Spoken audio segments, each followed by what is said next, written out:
Chelsea fans, now, the title race lasted just 3 days. That's all. 3 days, played Arsenal on Sunday, played at the 1-0 draw, you praised your team, and you said you were in the title race, 6 points behind Arsenal. But as it stands right now, Chelsea are now 9 points behind Arsenal, and it means that the title race is all over. Now, the manner in which Chelsea lost, it was all glaring that from the start of the whistle, the Blues were going to lose. A defense line of Benny Obadia Shale, and of course, Tosin Adarabi-Oyo. Thank God he doesn't play for the Super Eagles. Let's be honest with ourselves.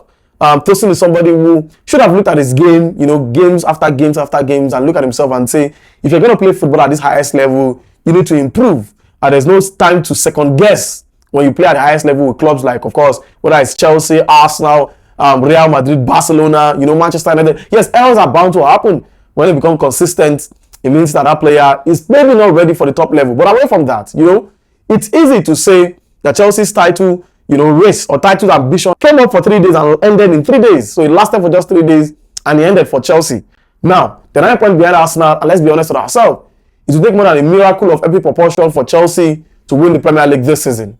Maybe over the weekend, there could have been a chance if Arsenal drop a point, Chelsea win a game and cut the gap to 4 points or 3 points, then there is possibility. But right now, it looks like the only realistic team to stop Arsenal from winning the league has to be Manchester City. But this is it for me with Chelsea. Now, Maresca has his own problem and the decision to always, want to rotate the squad. And it could be a championship mentality. Of course, it's coming from the championship where the team most likely play weekend because they play more games than the Premier League. And probably why that mentality is in him to always want to change teams. The fact that it's Leeds United does not mean that you can reap in changes and expect your team to also perform at the highest level like they've done against Arsenal. But that's not an excuse. There's a reason why the team registers a lot of players for them to also compete. So when they go onto the field of play, they wear the Chelsea badge. But, I was just thinking about Chelsea.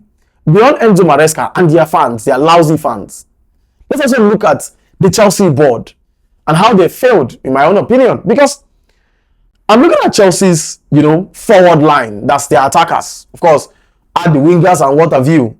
You've got Alejandro Garnacho, João Pedro, Raheem Sterling from the team, or should I say, has been exiled from the team. Magui was recalled from his loan spell. Liam Delap, and of course, Kavuma McQueen, a young star. Now, in the summer, Chelsea let go of a certain player called Nicholas Jackson, who is now with Bayern Munich, playing second fiddle, of course, to Harry Kane, and also let go of Christopher Nkunku. But now, when they signed, of course, João Pedro, a 24-year-old, thereabout, in my head, I was like, okay, they've got a striker, a Brazilian, came in, did the magic. The Blues went on to win, the Club World Cup, I beg your pardon. So, in all of these, I now went on to look at it and say, is João Pedro and Liam Delap a step up to the players Chelsea let go in the summer? Because if you say you want to compete, when you let go of players, you get better players. Now, 24 years old, of course, same age with Nicholas Jackson. Now, this is João Pedro's 5th season in the Premier League. And these are the numbers for João Pedro. Now, this season, he's played 14 games with Chelsea, and he scored 4 goals and 3 assists. That's 7 goals contribution in the Premier League. Now, his best return in the league came in the 2024-2025 season when he scored 10 goals for Brighton and also added 6 assists. So 16 goals contribution by a striker. Well, it could be a good number for a mid-team club, but I don't think it's a good number, good enough, especially with the goals scored for a team who wants to win the Premier League. If your top scorer is scoring 10 goals, your top striker is scoring 10 goals in the Premier League, except you have players who are scoring 10, 15 goals around him, you cannot win the league with that number. You've got to have at least a player who gives you 18 goals, or let's even put it at 15. He's never scored 15 in his entire life in the Premier League. And of course, in the 2023-2024 season, he scored just 9 goals and also had 3 assists. Now, his time at Watford in the 21-22 season and the 19-20 seasons, of course, the goals were not there. 3 goals, and of course, in his first ever season where he played 3 matches, he didn't score a goal. Now, we look at Liam Delap, the boy who was signed from Ipswich, former Manchester City young star.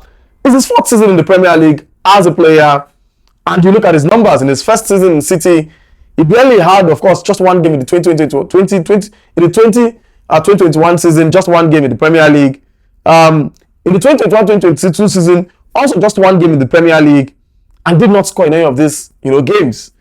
But last season with Ipswich in the 2024-2025 season, 37 games in the league, 12 goals and 2 assists. And Chelsea went on to cash in on him. He's played 7 games so far for Chelsea, about 320 minutes, and he's yet to score a goal for Chelsea. Now, just opposite with the man who Chelsea have pushed out of the club in Nicholas Jackson. Now, for Nicholas Jackson, he's only played 2 seasons in the Premier League. In his first season, 35 games for Chelsea, over 2,800 minutes, this guy scored 14 goals and 5 assists. Now, 19 goals contribution, his best season in Chelsea in the Premier League. In his second season, which was supposed to be his worst season, he scored 10 goals and 5 assists in his worst season. Meanwhile, the best season of João Pedro, he scored 10 goals and 6 assists, just 1 assist shy of Nicholas Jackson's worst season. So Chelsea fans, make it make sense and understand how your club has gone from a Nicholas Jackson's worst season to a João Pedro's best season, and you're also not doing well. Now, for Chelsea, they sit, of course, fourth in the Premier League table, just 1 point above Crystal Palace, who could even leapfrog them over the weekend, but they've got Brighton and Atlanta to come for the Blues. It's now top 4, or it could even be a fight for Europa League. For Chelsea, it is time to accept reality. You are not in the level of Arsenal. You may not be in the level of Arsenal anytime soon.